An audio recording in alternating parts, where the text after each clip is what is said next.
I didn't always dress up for church. In my 20s, I'd show up in baggy clothes and a t-shirt with spiked hair, but I don't do that anymore. Now I wear my best clothes to church, usually business casual or even occasionally a suit and tie.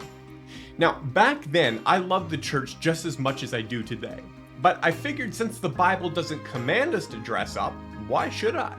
I also wanted to push back against the idea that you had to dress or act a certain way to follow Christ. Being deep into hip-hop culture at that time, I liked that I could represent that while worshiping God. Plus, I thought that dressing casually might make people who are like me but not Christians feel more comfortable. In today's video, I want to explain why I decided to start dressing up for church, and I want to convince you to do the same, so that through our clothing we visually show the importance and the specialness of what we're doing in corporate worship, which is meeting with the living God in a uniquely special way. Now, culturally, how we dress reflects what we think about where we are. Nobody questions wearing shorts and a t-shirt for a jog or a day at the beach. But if you wore that to a funeral, a wedding, or a formal event, people would see it as disrespectful. But why is that? It's because we instinctively recognize that different settings call for different attire. A great example of this happened when the president of Ukraine met with President Trump in the Oval Office. Every man in that room wore a suit and a tie, except for the Ukrainian president. A reporter bluntly asked him why he didn't wear one. Why don't you wear a suit? Why don't you wear a suit? You're the highest level in this country's office, and you refuse to wear a suit. Just want to see if do you own a suit? Yeah, problems. A lot of Americans have problems with you not Really? respecting I don't have the such. office. Now, the reporter wasn't just asking about clothing. He was asking about respect. What you wear in a setting like that visually communicates how seriously you take it. Some interpreted the Ukrainian president's choice as a sign of disrespect, even if that wasn't his intent. The same principle applies to going to church. Whether we realize it or not, our clothing sends a message about what we think of worship, the church, and ultimately who we're collectively gathering to meet with. Now, there are two common objections to dressing up for church. The first objection is that the Bible doesn't command us to dress up for church, and that is true. But does that mean that we shouldn't? See, we don't live as isolated spirits. We live in a culture. Cultural norms shape things like language and symbols. The Bible doesn't give us a list of swear words, yet we recognize certain words as crude as a society. It also doesn't explicitly say that men shouldn't wear dresses or lipstick or the color pink, yet those are culturally recognized as feminine. Likewise, culture dictates what is considered formal or respectful attire. When we dismiss social norms completely, we risk sending the wrong message. Whether we like it or not, dressing down can visually communicate that church is just another casual event rather than something sacred. The second objection is that some people don't think church is anything special. In the most extreme cases, they see no reason to attend at all. I'm with Mom. We don't need to go to church. Others go, but they view it as nothing different than meeting another Christian friend at a Starbucks for fellowship. Anywhere Jesus is a church.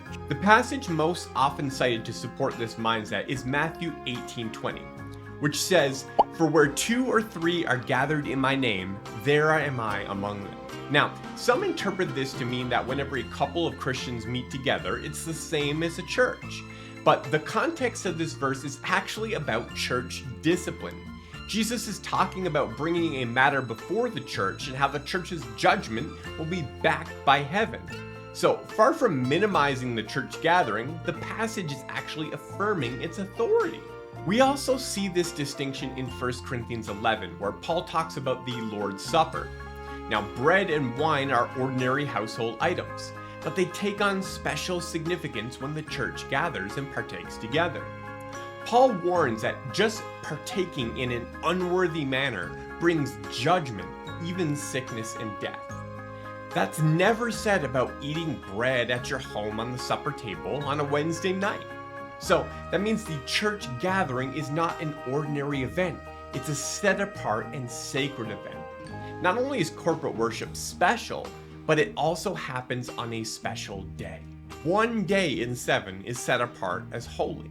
Now, some argue that the Sabbath is no longer binding, but remember, the Sabbath was instituted at creation long before the Mosaic Law, so it's part of the natural order. Jesus also said that the Sabbath was made for man, showing that it's a gift to us, not a burden. It would hardly be a blessing to learn that in Christ we now have to work 7 days a week with no rest. Now, some might say, well, sure, we all need rest, but I can take my day off whenever it works best for me. Now, that may cover the rest aspect of the Sabbath, but that kind of individualistic thinking fails to address the second purpose of the Sabbath. Look at what Leviticus 23:3 says. 6 days shall work be done, but on the 7th day is a Sabbath of solemn rest, a holy convocation. You shall do no work.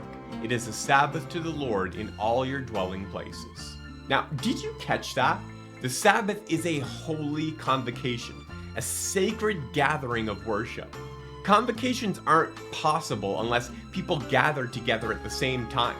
As a society, we need to collectively not work on the same day so that we can gather for worship.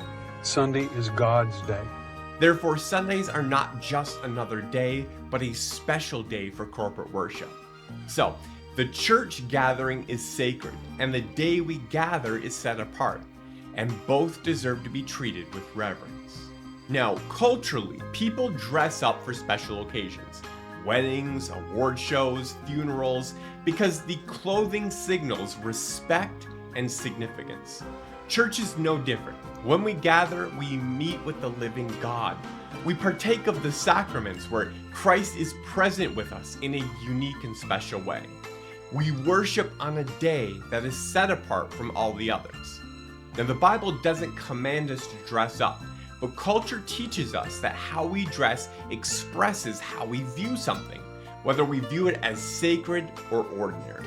Sundays are not just another day, and church is not just another meeting. It's a sacred gathering before the King of Kings, so dress like it matters.